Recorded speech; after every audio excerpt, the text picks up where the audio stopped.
Everyone, ಎಲ್ಲರೂ ಹೇಗಿದ್ದೀರಾ? ಎಲ್ಲರೂ ಚೆನ್ನಾಗಿದ್ದೀರಾ ಅಂತ ಅನ್ಕೊಂತೀನಿ. ನಾನು ಕೂಡ ಚೆನ್ನಾಗಿದ್ದೀನಿ. ಇವತ್ತು ಬೆಳಗ್ಗೆನೆ ನಮ್ಮ ದೊಡ್ಡಮ್ಮನ ಮನೆಗೆ ಹೊರಟಿದ್ದೀವಿ. ನಮ್ಮ ದೊಡ್ಡಮ್ಮನ ಮಗಳದು ಅಂದರೆ ನನ್ನ ಅಕ್ಕಂದು ಬಾಣ್ತಿ ಕಳಿಸೋ ಶಾಸ್ತ್ರ ಇತ್ತು. ಅಲ್ಲಿಗೆ ಹೊರಟಿದ್ದೀವಿ. ಅದಕ್ಕಿಂತ ಮುಂಚೆ ನಾವು ಇನ್ನೊಬ್ರು ದೊಡ್ಡಮ್ಮನ ಮನೆಗೆ ಹೋಗ್ತಾ ಇದ್ದೀವಿ. ನನ್ಗೊಟ್ಟು 3 ಜನ ದೊಡ್ಡಮ್ಮಗಳಿದ್ದಾರೆ. ಇವಾಗ ನಾವು 1ನೇ ದೊಡ್ಡಮ್ಮನ ಮನೆಗೆ ಹೋಗ್ತಾ ಇರೋದು. ಇವನು ನಮ್ಮ ಅಣ್ಣನ ಮಗ, ತುಂಬಾ ತುಂಟ. ಒಂದ್ ಕಡೆ ನಿಲ್ಲಲ್ಲ. ನಾವು ಹೋದಾಗ ಎಷ್ಟು ಖುಷಿಯಾಗಿರ್ತಾನೆ, ಬರ್ಬೇಕಾದ್ರೆ ಮತ್ತೆ ಅಷ್ಟೇ ಮುಖ ಎಲ್ಲ ಸಪ್ಪಗೆ ಮಾಡ್ಕೊಂಡಿರ್ತಾನೆ, ನಾನು ಬರ್ತೀನಿ ಅಂತ. ಮಕ್ಕಳೆಲ್ಲ ಅಷ್ಟೇ ಅಲ್ವಾ, ಯಾರು ಎಲ್ಗಾರು ಹೋಗ್ತಾ ಇದ್ರೆ ನಾನು ಬರ್ತೀನಿ ಅಂತ ಹಠ ಮಾಡೇ ಮಾಡ್ತಾರೆ. ಆಮೇಲೆ ಬಾ ಹೇಳಿ ನಾವು ನಮ್ಮ 2ನೇ ದೊಡ್ಡಮ್ಮನ ಮನೆಗೆ ಹೊರಟಿದ್ದೀವಿ.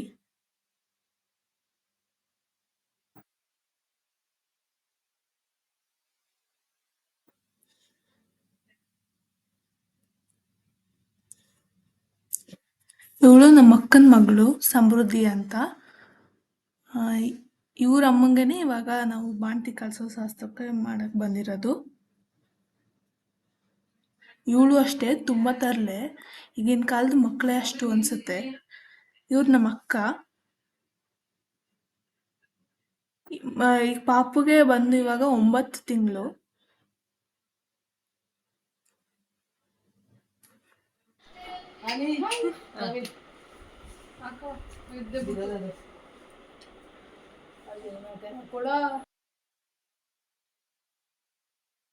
ಪಾಪು ಎಲ್ಲ ಕಳಿಸಿ ಆಮೇಲೆ ನಾವು ಊಟ ಮಾಡಿ ಅಲ್ಲಿಂದ ಹೊರಟ್ವಿ.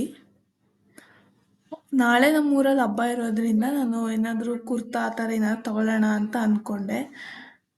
ಹಂಗೆ ಅಂದ್ಕೊಂಡು ಇಲ್ಲಿ ಈಸಿ ಬೈ ಅಂತ ಮಂಡ್ಯದಲ್ಲಿ ಓಪನ್ ಆಗಿದೆ ಇವಾಗ ಹೊಸ್ದಾಗೆ, ಅಲ್ಲಿಗೆ ಬಂದ್ವಿ. ಆದರೆ ನನಗೆ ಯಾವ ಕಲೆಕ್ಷನ್ನು ಇಷ್ಟನೇ ಆಗಲಿಲ್ಲ. ಮತ್ತೆ ನಾವು ಅರ್ಜೆಂಟ್ ಹೋಗ್ಬೇಕಾಗಿತ್ತು, ಟೈಮ್ ಬೇರೆ ಇರಲಿಲ್ಲ, ಹೊರಟ್ಬಿಟ್ವಿ. 2 ನೈಟ್ ಪ್ಯಾಂಟ್ ಏನೋ ತೊಗೊಂಡ್ವಿ ಅಷ್ಟೇ. ಈ ಸಲ ಹುಷಾರಿಲ್ಲದೆ ಇರೋ ಕಾರಣದಿಂದ ನಾನು ದೇವಸ್ಥಾನಕ್ಕೂ ಹೋಗೋಕ್ಕಾಗಿಲ್ಲ, ಜಾತ್ರೆಗೂ ಹೋಗೋಕ್ಕಾಗಿಲ್ಲ. ನೆಕ್ಸ್ಟ್ ಮುಂದೆ ಬರೋ ಹಬ್ಬಗಳಲ್ಲಿ ಅಥವಾ ಏನಾದರೂ ಜಾತ್ರೆ ಇದ್ದರೆ ನಾನು ವಿಡಿಯೋ ಮಾಡಿ ಹಾಕ್ತೀನಿ.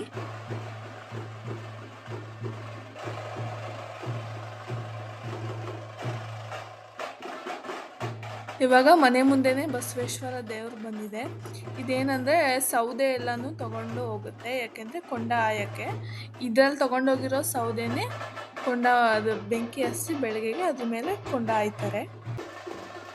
ಇದಕ್ಕೆ ಹಣ್ಣು ಕಾಯಿ ಎಲ್ಲ ಕೊಟ್ಟು ಪೂಜೆ ಮಾಡಿಸಿ ಆರತಿ ಮಾಡ್ತೀವಿ. ಇದು ನೆಕ್ಸ್ಟ್ ಡೇ ಮಾರ್ನಿಂಗು. ಇದೇನಂದರೆ ಕೊಂಡ ಆದಿರೋ ಪ್ರತಿ ಬೀದಿಗೂ ಬರುತ್ತೆ. ಈಗ ನಾವು ಹಣ್ಣು ಕಾಯಿ ಎಲ್ಲ ಕೊಟ್ಟು ಪೂಜೆ ಮಾಡಿಸಿರ್ತೀವಿ. ಇನ್ನೇನಿದ್ರು ಸಂಜೆ ತಂಬಿಟ್ಟು ಆರತಿ ಎಲ್ಲ ತಗೊಂಡು ಮದ್ದೂರಮ್ಮನ ಪೂಜೆ ಮಾಡಿಸೋದು. ಇವಾಗ ಬಂದಿರೋದು ಬಸವೇಶ್ವರ ದೇವರು.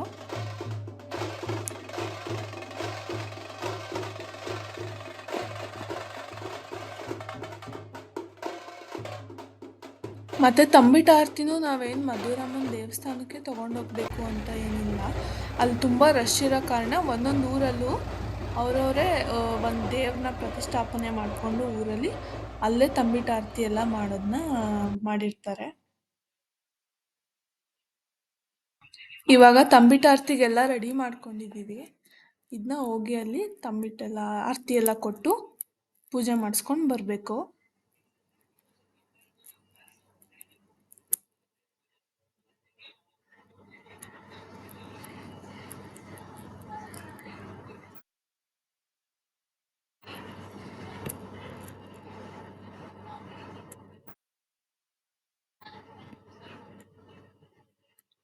ಇದೆಲ್ಲ ಆದಮೇಲೆ ಮನೆಗೆ ಬಂದೆ. ನೆಕ್ಸ್ಟ್ ಡೇಗೆ ನಮಗೆ ಹೊಸದುರ್ಕಿದೆ. ಹೊಸದುರ್ಕು ನಾನ್ ವೆಜ್ ಊಟ.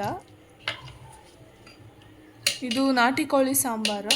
ಈ ಸಲ ಅಂಗಡಿಯಿಂದ ಯಾವ ಚಿಕನ್ನು ತಂದಿರಲಿಲ್ಲ, ಎಲ್ಲ ನಮ್ಮ ಅಜ್ಜಿ ಸಾಕಿರೋ ನಾಟಿ ಕೋಳಿಯಿಂದನೇ ಮಾಡಿದ್ವಿ.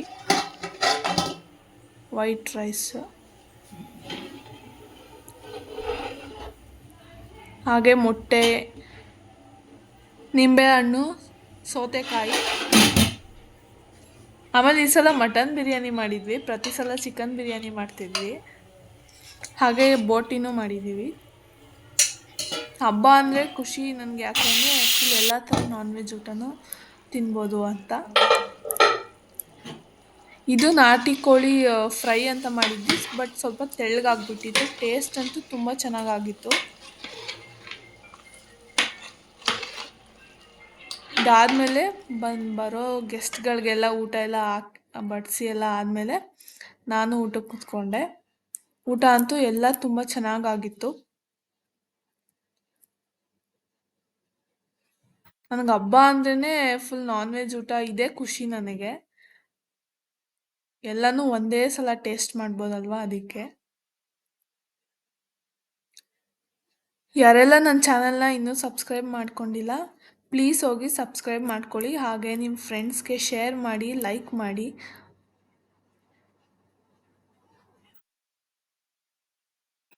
ನೀವೆಲ್ಲರೂ ಸಬ್ಸ್ಕ್ರೈಬ್ ಆದರೆ ನನಗೆ ಒಂಥರ ಮೋಟಿವೇಶನ್, ನೆಕ್ಸ್ಟ್ ವಿಡಿಯೋ ಇನ್ನೂ ಚೆನ್ನಾಗಿ ಮಾಡಬೇಕು ಅನ್ನೋ ಜವಾಬ್ದಾರಿ ನನಗಿರುತ್ತೆ. ಅದರಿಂದ ಪ್ಲೀಸ್ ಹೋಗಿ ಸಬ್ಸ್ಕ್ರೈಬ್ ಆಗಿ.